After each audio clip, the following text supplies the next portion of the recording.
pick ko, si Caprice. Po. May scene ako na ililigtas niya ako, tapos bigla din ako mababaril. Sa ilang linggo nilang pananatili sa bahay ni Kuya, may mga PBB housemates agad na naging maingay sa publiko hindi lang dahil sa itsura nila, kundi dahil sa ugali na ipinapakita nila sa national TV. Kabilang sa mga talagang pinag-uusapan na housemates ngayon ay sila Carmel at Caprice, mga artistang galing sa ABS-CBN at GMA na talagang laman ng komento sa social media. At dahil nga talagang nakukuha nila ang atensyon ng publiko, hindi maiwasan ng ibang mga netizens na ipare sila sa mga boy housemates at kiligin sa chemistry na nabuo nila rito. Dalawa sa mga bagong love teams na nakilala sa season na ito ng PBB ay ang Carton o ang tambalan nila Carmel at Anton at ang Cap Heath o ang pares naman nila Caprice at Heath. Maraming mga pagkakataon sa PBB kung saan makikita ang talagang paghanga ni Anton kay Carmel at ang pagiging sobrang komportable niya rito. May isang beses pa nga noong kumakanta si Carmel ay sinabihan siya ni Anton na gumaganda siya kapag kumakanta, bagay na mas lalong nagpakilig sa mga manonood ng PBB. Tignan ang iba pang nakakakilig na moment ng dalawa.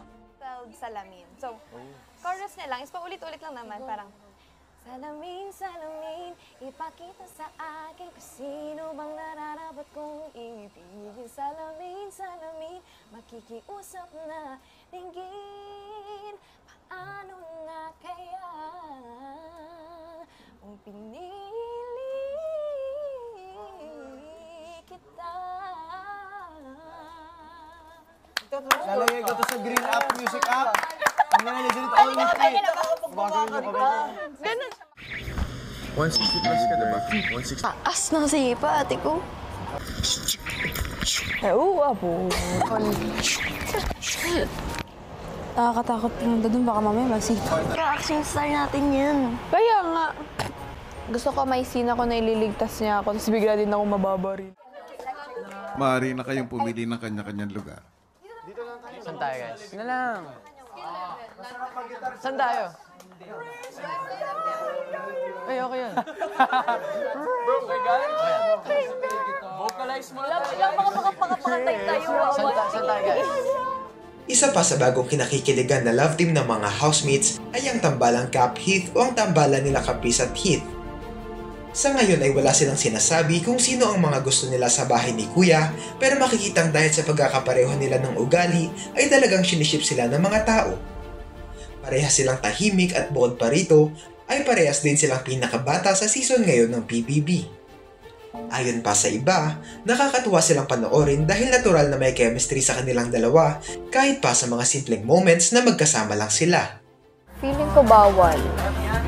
Anong bawal? Talaga. If walang connect sa diorama.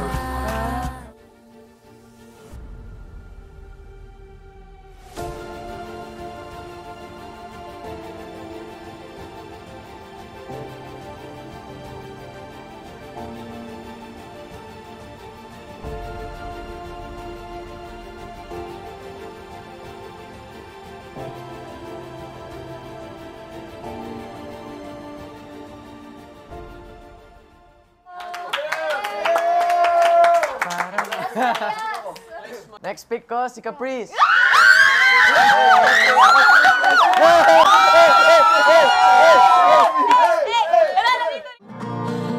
I fall apart every time you break my heart, but I still fall back to you.